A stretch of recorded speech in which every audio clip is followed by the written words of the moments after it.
McKnight, she is a staple in our community in many ways, and we appreciate that. We're going to talk with her and just really hear her voice. She's been in the trenches. She has a heartbeat, thank you, for what's been going on. And I think that we'd be remiss to not kick off taking the walls off of our community without her. Let's have you just move this way just a little bit. And she also is president and founder, along with the council, of Black Women's Wealth Alliance. So there's an investment there even without her titles. Go ahead and greet everyone, and thanks for joining us this morning. Greeting. Thanks for having me here. All right. We talked briefly over the telephone, and you know what? Would you update everyone just a little bit as far as where your pulse is, what your finger is on? Queen, would you move over here? We were talking, and you all listening heard the voice of Queen. I was listening a little bit too. Queen Melita talking about one of the statements, or shall I say, she kind of left us with a cliffhanger, and I appreciate that, and it was unconscious. And so however you want to chime in on that, but talk to our listeners and our viewers. We've got a lot at stake. About this vote, this election? As well as the point of equity. There were some things that you talked about when we talked offline on phone, and I really want them to hear that. Yeah. I think, for one, the election is definitely focused a lot on the presidential seat. And I encourage us to broaden our perspective a little bit and dig into the congressional seats. Because there's just equal, if not a little bit more power there. And we saw that over the course of 8 years about how Congress took action against President Obama, right? And we just recently saw how they overrode a veto, right? So there's a lot of power in Congress, right?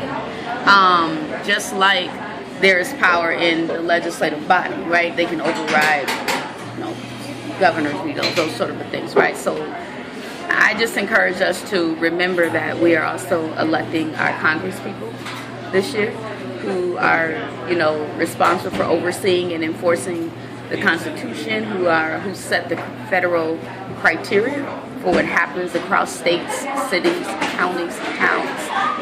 And so let us not allow for that to slip our radar because we're so focused on the Trump, Clinton, faces of it, because again, the congressional body is just as important. And right now the Republican Party currently runs the Senate of the Congress, and are nearly 2 seats away from running the House. I mean, they occupy all the House seats except for 2, right? And I'm saying in terms of balance.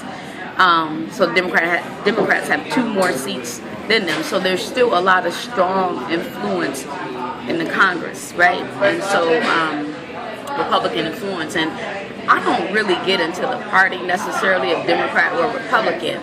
I just think that we need to look at the mentalities, right, that are shaping the narrative and decisions. And we have a lot at stake for the presidential seat, but we have even more at stake for the congressional seat.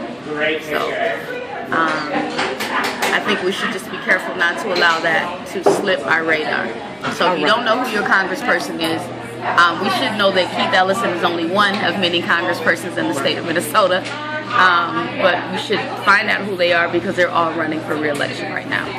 When you made that point about how much power Congress has, Senate has, etc., there are those that are thinking, all right, then why are our political candidates, in this case those vying for office of presidency, they're selling a lot of wolf tickets. They're saying they're putting a lot of things out there as though they are one encompassing and they have the final say.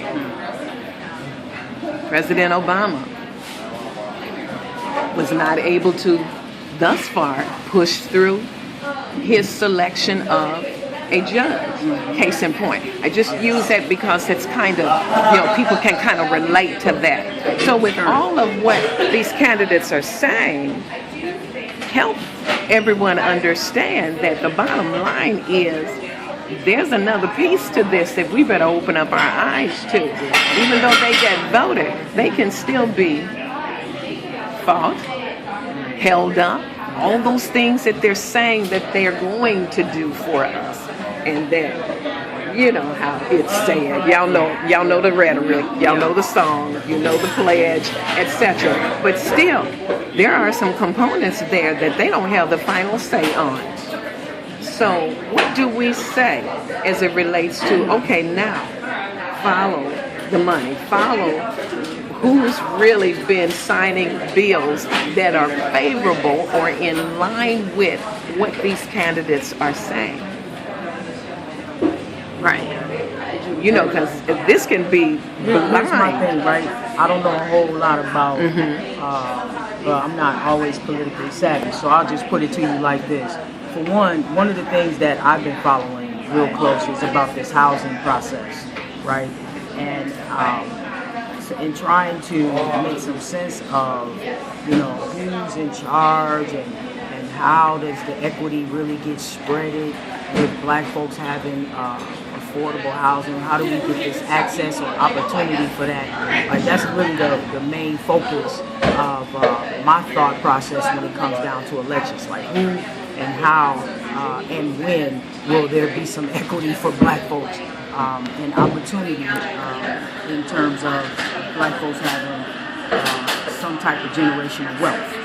And so it really, to me, I feel like even at our local level, our candidates could get us more engaged in that process and really make some sense about how these things affect us as a people. And so maybe, again, I think that is part of the party's job to get us engaged so that more of us is standing in these decision-making rooms, because I don't see where there are rooms designed where people have to stand and hold their hands up to say, well, let's all discriminate against black folks. I think there's already institutional racism set in place for that, and I think that we need to be in more of those rooms. Black folks need to be in more of those rooms so that we can start to build our own strength.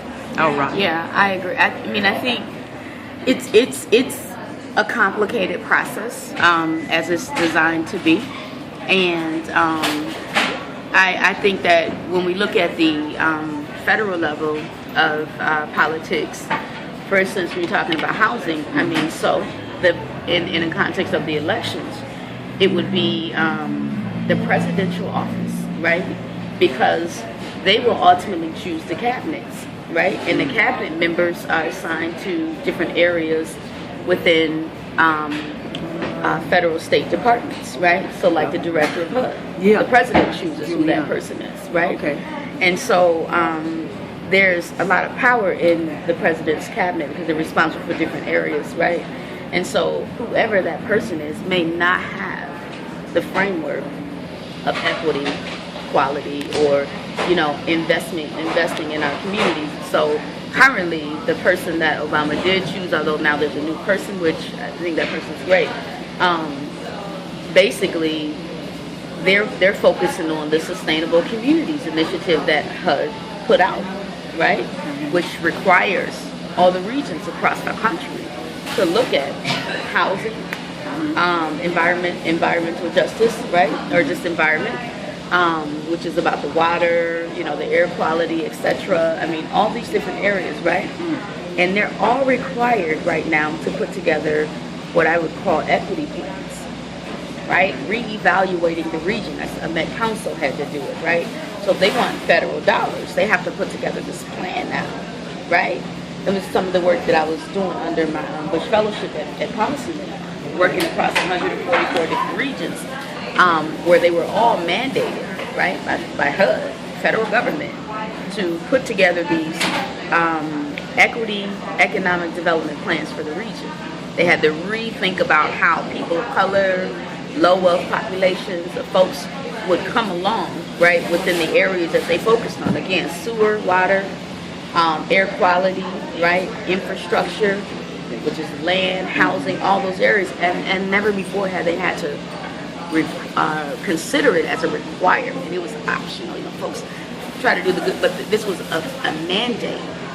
Okay, a lot of folks fight against it, but if you want federal dollars, you have to participate. You understand? Yes. So that's why Met Council had to get with this new equity and all that sort of stuff, because these are mandates from Obama through HUD. So whoever, if a Trump or a Hillary, and they can choose to keep the same cabinet members, but normally they don't, right?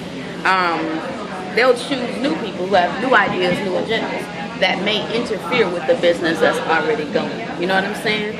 So I'm saying the presidential election is important for more than just many things, but that's one. Because they can influence a whole federal framework that will affect our local work. One, right?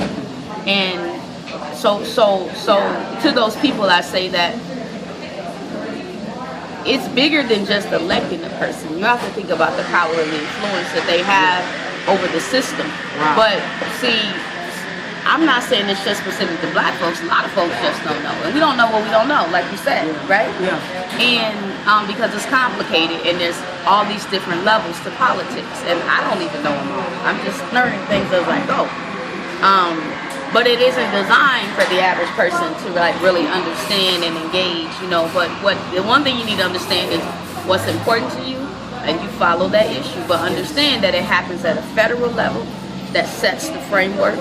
It happens at a state level, it happens at a county level, it happens at a city level, and it happens at a level for school districts and park districts. Every district, there's a level of politics that happen, and wherever there's elected officials, right, or appointed, if you will, because in that council case, they're appointed. There is a level of politics that is happening that will have some sort of effect on you, because people are making decisions about specific areas, right, of your life. So even if you're not interested in politics, politics is interested in you. All right. Say that again. We've had a couple of real poignant pieces. Unconscious. Yeah. And what did you say? Even if you're not interested in politics, politics is interested in you. Hashtag. So we better hashtag that. We got that one today. Okay. Inevitably, but we're taught that all politics are local, when in fact local politics do matter. But we have to pay attention to the federal landscape, because we do have the power to choose who our congressional members are.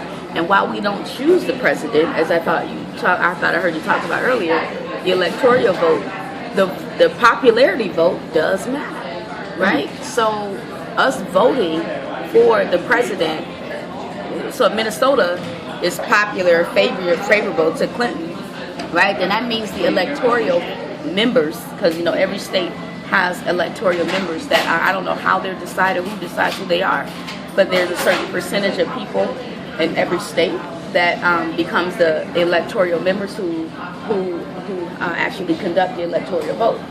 But their vote